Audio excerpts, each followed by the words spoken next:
심리학자 나폴레온 힐이라는 사람이 현대인은 7가지의 불화를 가지고 있다 이렇게 얘기해요. 첫 번째는 가난해지면 어떻게 하나 하는 불안이 있다 그래요. 가난해지면 경제적인 걱정입니다. 혹시나 내 재산이 갑자기 다 없어지면 어떻게 되나. 여러분 잘 아시죠? 프랑스의 국민 작가 빅토르 위그라는 사람. 그 빅토르 위고가 평생에 가지고 있었던 마음 하나가 있었어요. 나는 가난한 사람과 평생 같이 할 것이다. 함께 할 것이다. 그리고 가난한 사람을 슬프게 하지 말아라. 그리고 가난한 사람이 계속 가난하도록 두지 말아라. 이 세 가지가 자기가 평생 살면서 가지고 있던 마음이었었어요. 이 위고가 1885년에 사망을 하게 됐죠. 유언을 남깁니다. 가난한 사람을 위해 5만 프랑을 남기고 그가 유언을 했는데, 무슨 유언을 했냐면, 가난한 이들이 이끄는 수레에 의해서 나는 장례를 치르고 싶다. 내 수레는, 내 시체가 있는 수레를 끄는 사람은 가난한 사람이 끌어줬으면 좋겠다. 그렇게 해서 그 유언대로 프랑스의 팡테움이라는 그러한 곳에 안장이 되었죠. 여러분 추모객이 어느 정도 왔는지 아세요? 몇 명이 왔을까요? 우리가 여의도 광장에 모였던 그 100만 명의 집회, 빌그리엄 집회 기억하시죠? 그 100만 명입니다. 그거의 2배, 200만 명이 그의 장례식에 왔다. 무엇이 그 사람을 그렇게 추모하도록 만들었을까요? 무엇이 그 사람이 이 세상을 떠났을 때 그 사람을 그리워하게 만들었을까요? 성경적인 가치관, 가난한 사람을 돌볼 수 있는 그 마음, 늘 함께하는 그 마음, 죽을 때도 가난한 사람을 위해서 남겨둔 5만 프랑의 돈, 처음부터 끝까지 그는 그들과 같이 했다. 예수님을 다 닮은 건 아니지만 그런 측면에서는 예수님을 닮은 모습을 우리가 볼 수 있다. 이와 간에 진정한 풍요는 나눔에 있다라는 것을 우리가 알 수 있고, 가난의 정의에 대해서는 다양하지만 조금 전에 말씀을 드렸던 것처럼 단지 물질이 없어서 가난한 건 아니다. 사도 바울이 말한 것처럼 나는 배고픔에도 배부름에도 일체의 비결을 배웠다. 있는 바를 족하게 여기고 주신 바를 감사하는 사람. 모든 가난과 풍요는 내 마음에 달려있다. 정말 초가삼간에 살아도 하나님 앞에 감사하고 정말 그 작은 음식에도 감사를 부여한다면 그 사람은 진정한 부자 아니겠습니까? 100칸이 넘어도 매일 으르렁거리며 시기 질투하고 증오가 있고 늘 불안하고 걱정하고 허무한 사람, 이런 사람은 부자라고 할 수가 없죠. 오늘 예배를 드리고 말씀을 듣는 여러분은 오늘 진정 부자입니까? 가난한 자입니까? 두 번째, 우리가 현대인의 불안한 요소 두 번째는 실패하면 어떡하나 하는 불안. 실패해서 그동안 쌓아놓은 명예가 추락되지는 않을까 하는 그런 불안과 걱정이죠. 참 우리나라는 이 은둔 문화에 감추는 문화가 많아요. 애들이 시험에 떨어져도 학교에 떨어져도 직장에 떨어져도 어디가 많이 아파도 막 숨기려고 하는 게 많이 있죠. 그래서 이제 좋지 않은 것들은 바깥으로 드러내지 않으려고 그러는 풍경. 목사님 저까지 상담하면 목사님은 얼마나 피곤하세요. 그래서 제가 많은 문제가 있어도 목사님한테 안 갔다고 이렇게 얘기하고 그래요. 그럴 필요가 없는데 언제든지 뭐 지금 문자도 할 수 있고 통화도 할 수 있고 뭐 톡도 할 수 있고 다양하게 할 수 있는데 우리나라는 참 감추는 게 많이 있어요. 여러분은 어떻습니까? 몸도 많이 아프면 알리질 않아요. 그럴 필요 없지요. 알린다는 것은 중보기도자를 하나 더 얻는 거예요. 창피한 게 아니라 부끄러운 것이 아니라 기도의 유력을 아시나요? 기도를 들으시는 분은 하나님이세요. 나를 위해 기도하는 사람이 한 사람 더 늘었다는 거예요. 나의 치부를 아는 사람이 하나 늘었다는 것이 아니라 나를 위해 기도해 줄 사람이 한 사람 늘었다. 얼마나 감사해요. 실패하면 여러분 떨어질 수도 있고 사업이 안 될 수도 있고 질병에 걸릴 수도 있지요. 사람이잖아요, 사람. 그런 거에 대해서, 실패에 대해서 불안감 갖지 않기를 주의 이름으로 축복합니다. 가지 마세요. 아플 수도 있고 사고 날 수도 있고 사업이 안 될 수도 있고 하던 일들이 갑자기 잘 될 줄 알았는데 아주 실망할 수도 있지요. 그 상황에서 하나님의 메시지만 들으면 됩니다. 하나님의 이 일을 통해서, 이 이벤트와 이 사건을 통해서 무엇을 듣기를 원하시는가라는 거죠. 이 온 몸과 온 영혼과 이 정신은 하나님의 소리를 들으라고 지금 우리에게 말씀하고 있는 거죠.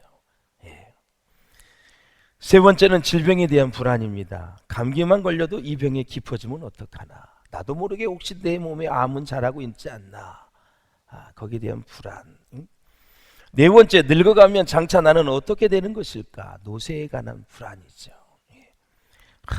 나이가 들면 여기저기 쑤시고 아픕니다.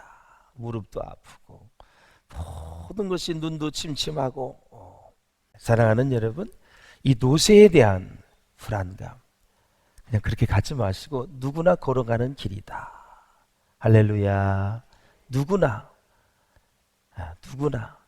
거기에 대해서 불안감을 갖지 말아라.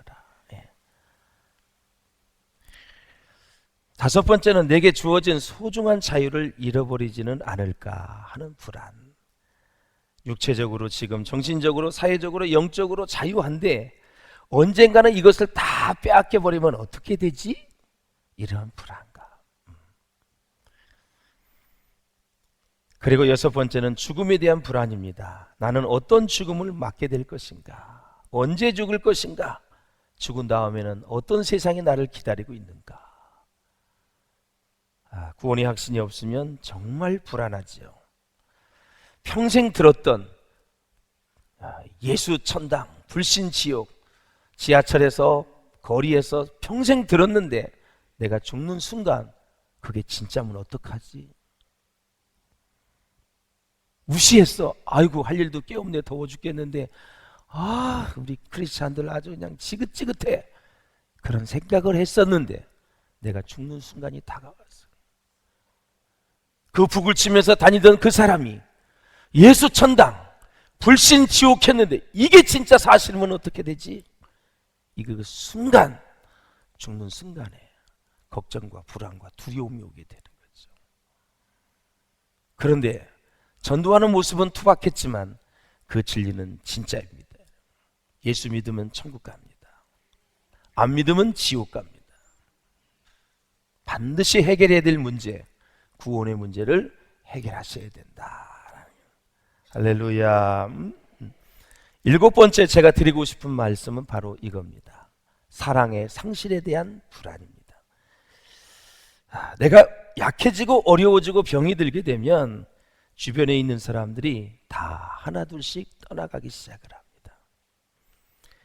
연락을 하면 불편해하고 귀찮아하고 반가워하지도 않습니다.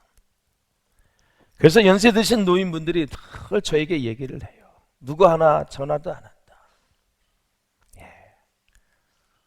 목회를 하다가 은퇴를 하고 나면 다 그 순간부터 연락이 끊어진다. 그리고 직접 전화를 하면 더 부담스러워한다. 이게 나이가 먹게 되면은 계속 주위에 사람이 끊어져요. 주변 사람이 떠나가고 자꾸 나에게서 사랑이 끊어져 나가는 것입니다. 고독하지요. 외롭지요. 사랑이 식어지고 사랑이 떠나갑니다. 이것이 참으로 불안한 것입니다. 그래서 계속해서 우리가 이 세상에 살면서 사랑이 상실되지 않도록 서로 노력을 많이 해야 됩니다. 그래서 여성분들은 계속 사랑의 고백을 받으면 1000번 만번을 들어도 좋은 게 바로 그겁니다. 처음에 만나서 사랑해 고백하고 결혼해서 죽을 때까지 사랑의 고백 한 번도 안 하고 죽으면 그 여자애는 굉장히 불안한, 이제 적응해서 살겠지만 여성은 내 뼈 중에 뼈요 살 중에 살이라는 아담이 하와를 향한 그 고백을 평생 듣고 싶어 하는 것이 여성의 본능입니다. 하나님이 그렇게 만드셨습니다. 하나님은 사랑이신데 우리가 하나님의 형상을 입었기 때문에, 하나님이 남자의 갈비뼈에서 여자를 취해서 만들었기 때문에 여자는 사랑의 고백을 받아야 사는 거예요. 그래서 많이 우리 남성 여러분들이 해 주실 수 있기를 주의 이름으로 축원합니다. 창조의 원리대로 살아야 영이 살고 마음이 회복되고 치유가 되는 거예요. 남편에 대해서 늘 존경합니다. 당신 최고야. 어쩌면 그 일을 그렇게 잘해. 어떻게 돈을 잘 벌어와. 못 벌으면 어떻게 이렇게 못 버는 재주가 있어. 감사해. 너무 고마워. 내가 아껴 쓸게. 걱정하지 마. 죽지만 마. 다 인정해주고 사랑해주고 인정해주고 사랑해주고, 이걸 잊으시면 안 돼요. 그래 사랑의 상실이 안 오는 거예요. 사람은 뭔가 보이는 것에서 행복이 오는 게 아니에요. 사랑하는 여러분, 부활하신 예수님께서 주의 천사를 통해서 오늘 에베소 교회에 말씀하시는데 무슨 말씀을 하신지 먼저 책망을 들어보겠습니다. 자, 4절을 같이 읽어보겠습니다. 시작. 그러나 너를 책망할 것이 있나니 너의 처음 사랑을 버렸느니라. 아멘. 5절을 봅니다. 5절 시작.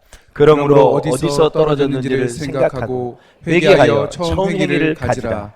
만일 그리하지 아니하고 회개하지 아니하면 내가 네게 가서 내 촛대를 그 자리에서 옮기리라. 아멘. 여기서 말하는 처음, 이 첫째라는 게 first를 얘기하는 거거든요. 시간적 의미에서 처음이 아니래요. 질적인 의미에서 처음을 뜻하는 말입니다. 이것이 헬라어로는 아가페 프로토스라는 말이에요. 처음 사랑, 가장 우선적인 거, 절대적으로 우선적인 거. 그 교회 생활의 가장 우선적인 거, 그게 사랑이다. 이거 사랑. 우리가 처음 만났을 때 그 사랑도 포함이 되지만 더 중요한 것은 어떤 가치보다도 가장 우선적인 거, 이 사랑을 에베소 교회가 잃어버린 거예요. 이제 구체적으로 볼 터인데, 자, 사랑이 근본이라는 거예요. 근본. 자, 첫사랑을 해보신 분은 알 것입니다. 첫사랑을 못 해보신 분도 있고 첫사랑과 결혼을 하신 분도 있을 수 있는데, 첫사랑을 하게 되면 뭐예요? 오로지 처음부터 마지막 알파고 오메가가 다 사랑뿐입니다. 사랑만 있으면 다 되죠. 아무것도 없어도 좋습니다. 부모님이 반대해도 조건을 따지고 학력과 재산과 모든 외모를 따져도 소용이 없습니다. 절대 귀에 들리지 않습니다. 사랑 하나면 그만인 것입니다. 한마디로 사랑에 미친 것입니다. 모든 것이 그래서 아름답습니다. 사랑의 눈으로 보기 때문에 항상 소망도 있고 모든 일에 긍정적입니다. 콩깍지가 씌은 거죠. 부족함도 다 덮어줍니다. 자, 베드로전서 4장 8절에 보면 뭐라 그랬어요? 무엇보다도 뜨겁게 뭐 하라고? 서로 사랑할지니. 사랑은 뭘 덮어요? 허다한 죄를 덮느니라. 사랑하게 되면 다 덮어지는 거예요. 덮어지는 거예요. 사랑하는 여러분, 그래서 사랑은 나중에 소망이 생기게 되고 또 기다려주게 되더라고. 그래서 사랑에는 모든 긍정적인 에너지가 다 있는 거예요. 사랑에는. 그래서 제가 주리할 때 늘 강조한 게 사랑이 식어서는 안 된다. 물질을 잃어버릴 수도 있고 어려움을 당할 수도 있고 질병이 올 수도 있지만 절대 사랑의 온도는 식어서는 안 된다. 그런 얘기를 해요. 아마 체험해 보신 분들은 제 설교가 무슨 의미인지 알 거예요. 그런데 오늘 본문에 보면 에베소 교회는 사랑을 잃어버렸습니다. 장점이 많은 교회, 정말 훌륭한 교회입니다. 많은 핍박 속에서도 수고와 인내가 있었다고 칭찬을 받았고, 비판을 해도 정의로운 비판을 했다고 칭찬을 받았고, 오랫동안 고난을 겪으면서 잘 인내했다고 칭찬을 받았습니다. 부지런했던 것, 순교적인 헌신, 이런 걸 다 칭찬을 받았습니다. 그런데 에베소 교회는 갈수록 초대교회의 모습을 잃어버리면서 교회가 쇠퇴해지기 시작을 했다. 특히 에베소 교회는 바로 사랑이 식어진 그런 교회의 책망을 받습니다. 그래서 본문에 보면 오른손에 7뼈를 붙잡고 7 금촛대 사이를 거니신 부활하신 예수님이 에베소 교회를 향해서 칭찬도 하고 책망도 합니다. 7뼈는 목회자를 얘기하는 것입니다. 7 촛대는 교회를 얘기하는 거예요. 그래서 이 목회자와 교회 사이에 계속 다니시면서 보시는 분이 예수님이시고, 거기에서 책망도 하시고 칭찬도 하시는 분이 예수님이다. 오늘 본문에 보면 7별과 7 금촛대를 붙드시고 계신다, 이런 표현이 나와요. 예수님이 목회자를 붙들고 계시고 우리 비전교회를, 한국교회를 붙들고 계신다라는 것이죠. 세상의 대기업 그런 게 아니에요. 어떤 조직이 아니에요. 교회는, 목회자는 예수님이 붙들고 계시고 예수님이 지금 붙잡고 계시면서 칭찬과 책망을 하고 계신다라는 거죠. 사랑하는 여러분, 우리 교회는 정말 사랑을 받고 칭찬을 받는 그런 교회가 될 수 있기를 주의 이름으로 축원을 드립니다. 사랑을 하게 되면 주고 싶고 도와주고 싶고 막 필요를 채워주고 싶은 것입니다. 사랑을 하면 늘 기쁩니다. 행복합니다. 가만히 있어도 웃음이 나옵니다. 요즘 그런 걸 경험하고 사시나요? 가만히 있어도 웃음이 나오는, 미친 사람이 아니라 진짜 주님을 사랑하는 사람. 에베소 교회가 회복해야 되는 것은 바로 처음 사랑이었다. 처음 사랑. 사랑하는 여러분, 말과 혀로만 사랑하지 말고 행함과 진실함으로 하라고 요한일서에 말씀하고 있어요. 그래서 에베소 교회가 회개하지 않으면 예수님이 그 촛대를 옮기실 것이다. 촛대는 교회라 그랬어요. 옮긴다는 얘기는 더 이상 이 세상에 존재하지 못할 것이라는 심판의 경고이다. 지상명령인 사랑을 잃어버린 교회는 더 이상 존재할 이유가 없어진다라는 거죠. 우리 교회도 정말 사랑이 충만한 교회가 됐으면 참 좋겠어요. 베드로가 예수님을 3번 부인하고 예수님을 저주했습니다. 수석 제자였습니다. 3년 동안 같이 먹고 잤습니다. 가장 예수님에게 잘해야 될 사람입니다. 3년이 지나 예수님이 십자가에 못 박혀 돌아가시고 이제 부활하셔서 갈릴리 바다에 물고기를 잡으러 온 제자들을 다시 찾아오셨습니다. 고기를 잡으셔서 다 음식을 해서 다 그들이 조반을 다 먹이시고 예수님이 베드로에게 묻습니다. 기가 막히죠. 베드로야, 네가 나를 사랑하느냐? 참 서운했을 것 같아요. 야, 어떻게 너는 나를 3번씩이나 그렇게 부인하고 그 어린 계집애 앞에서 나를 그렇게 저주할 수 있냐? 한마디 묻지 않고 지금 now 나 사랑해? 아무것도 묻지 않고. 왜냐하면 베드로가 거꾸로 십자가에 순교할 것을 예수님은 다 아시니까. 주님을 사랑하지 않고는 어떻게 그 길을 갈 수가 있겠어요? 조금은 이제 승천하셔야 되는데 마지막의 순간 확인하고 싶은 게 바로 그겁니다. 우리 임종의 순간에 마지막에 하는 얘기는 다 사랑입니다. 엄마 아빠 사랑했어요. 얘들아, 난 너희들을 사랑했다. 내가 부족하고 많이 배우지 못하게 했고 내가 물질은 없고 재산은 없지만 난 너희들을 사랑했다. 엄마 아빠 사랑했습니다. 고마웠습니다. 그런 얘기 하지 않습니까? 정말 눈물 나도록 예수님이 베드로야, 지금도 사랑하지? 주님, 내가 주님을 사랑한 줄 주님 아시면서 왜 자꾸 물어보십니까? 그래? 내 양을 먹여. 또 물어봅니다. 내 어린 양을 먹여. 또 물어봅니다. 내 어린 양을 치라. 말씀하고. 결국 마지막에 확인한 것은 사랑과 양을 치는 사명입니다. 인생은 그래서 줄이면 주님께 사랑받고 주님이 주신 사명 따라 살면 되는 것입니다, 여러분. 군더더기를 붙이면 인생은 피곤해지는 것입니다, 여러분. 세상의 직장의 일도 사업의 일도 내가 공부하는 것도 모든 것이 다 주님을 사랑하는 일이 되어야 되고, 그 사랑이 확인되어졌다면 하나님 앞에 우리에게 주신 미션, 그 사명을 감당하며 사는 것을 단순화시키면 사랑과 사명입니다. 그렇게 사실 수 있기를 주님의 이름으로 축원을 드립니다. 할렐루야. 그래서 성도가 마땅히 있어야 할 곳은 어디냐면 바로 하나님의 말씀이다 라는 거예요. 예. 그래서 신앙은 마땅히 있어야 할 곳에서 떨어져 나가면 나중에 어떻게 돼요? 변질이 되게 됩니다. 그 자리에 꼭 있어야 된다는 것입니다. 그래서 처음 사랑을 잃어버린 에베소 교회를 향해서 회개하지 않으면 그 촛대를 옮기라 그랬는데, 회개는 뭐냐? 죄책감에서 시작되는 것이 아니라 회개는 언제든지 말씀에서 시작이 됩니다. 할렐루야. 말씀으로 돌아가서 사랑이 어디서 떨어졌는지를 생각하고 정직하고 겸손하게 그 길로 돌이키는 것이 그리스도인의 참된 회개이다라는 거예요.